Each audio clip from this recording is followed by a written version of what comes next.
Well, for more, let's speak to journalist Professor Nita Wiggins and the author of Civil Rights Baby, My Story of Race, Sports, and Breaking Barriers in American Journalism. Thank you for speaking to France 24. But you're one of the few commentators who thought Donald Trump could win the 2016 election, even stating that here on France 24. Any predictions for this November? My prediction is to put all of the polls in the garbage can. Do not waste anybody's news time putting results of a poll. Talk to voters. Talk to people who are affected by what is going to happen politically. And in that way, we can all have a better idea of how this will go. What she really did for me and for a lot of other voters is that she brought emotion into the discussion. We have to realize that she was born into a country in which a Black woman did not have the legal right to vote.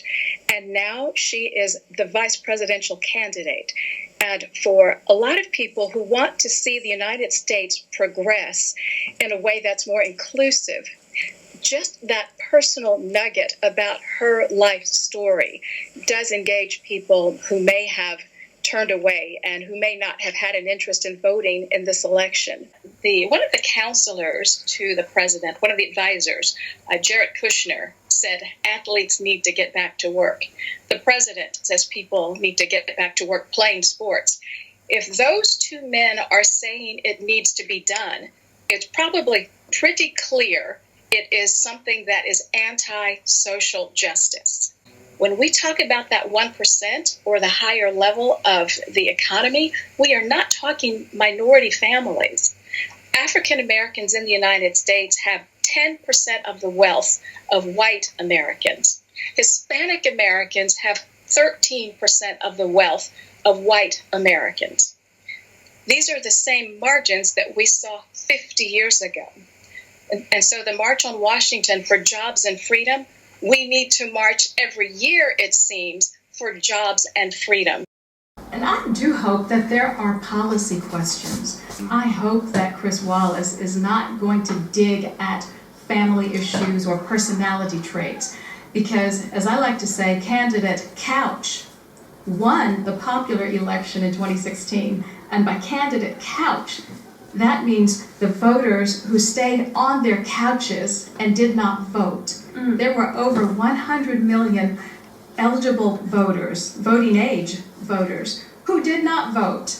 So candidate Couch was more convincing in 2016. And if there are questions about policy, if there is an opportunity for the politicians to tell us what he would do better in the next 4 years, then we have a vibrant debate. We have something that could move a disaffected voter from the couch to go and vote. Why is this his moment? But people say this is the moment for Joe Biden. Monty, I feel it's the moment for the country to make a good decision. And I think we get into a lot of trouble as voters when we project a significant time of our history on a person, or we look for a savior. What the country needs is a person who is stable-minded, who views the needs of the majority of people, who addresses concerns that are deeply held within each of us as the voter. So is it Joe Biden's moment?